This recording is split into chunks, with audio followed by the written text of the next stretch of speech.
সত্যি বলতে কি সিপিএম এর এই নতুন প্রজন্মকে দেখলে না হাসি পায়, সিরিয়াসলি হাসি পায়। আগেকার সিপিএম এর একটা আলাদা গাম্ভীর্য ছিল, তাই না?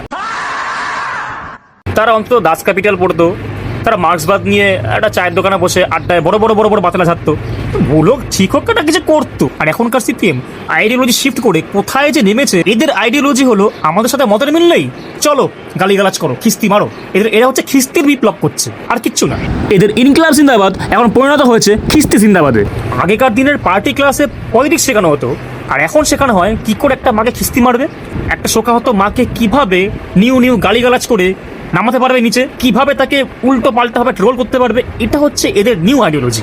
পানিঘাটির মধ্যে সিপিএম এর যে কর্মীরা, তারা তো অলরেডি এভাবেই ভোট প্রচার করছে যে আপনার সিপিএম কে পছন্দ হয় না, ভোট দেবেন না, টিএমসি কে ভোট দিন, বিজেপিকে দেবেন না। মানে এরা কতটা শিরদারাহীন। এরা বলতো না যে আমাদের শিরদারার বিক্রি নেই, আমাদের শিরদারা সোজা আছে। এইটা শুনুন কমরেডরা, আপনাদের এই হিপোক্রেসি ডাবল স্ট্যান্ডার্ডগুলো না মানুষ জেনে গেছে, বুঝে গেছে। মানুষ আর বিশ্বাস করে না, আর করবেও না। একজন মাকে সোশ্যাল মিডিয়ায় গালিগালাজ করে অন্তত বিপ্লব হয় না, ওটায় শুধু নিজেদের ফ্রাস্ট্রেশন আর কালচারটা প্রকাশ পায়।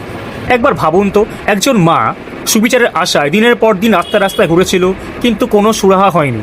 তো তিনি যদি এখন পলিটিক্সে এসে তিনি যদি চায় যে এখন সিস্টেমের মধ্যে ঢুকে আমি এর ন্যায় চাইবো, তো এখানে তার সাংবিধানিক অধিকার রয়েছে। কিন্তু এখানে আমাদের প্রগতিশীল কমরেডদের হাতে খুব ঘা লেগেছে। শতরূপ তো বলেই দিয়েছে যে উনাকে এখন রত্না দেবনাথ বলুন। হ্যাঁ, মানে উনি এখন অভয়ার নয়, উনি এখন রত্না দেবনাথ। একটা টাইমে এরাই বলেছিল আমরা পরিবারের পাশে আছি, আমাদের কোনো রাজনৈতিক স্বার্থ নেই।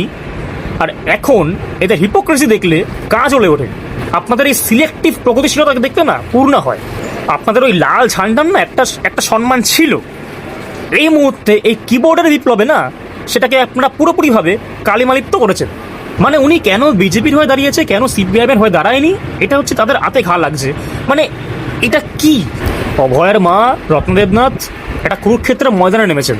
একজন মায়ের ঘুরে দাঁড়ানোর এই সাহসটাই সব থেকে বড় কথা। আর ট্রোলিং ওগুলো কিবোর্ডের বোতামই পড়ে থাকবে।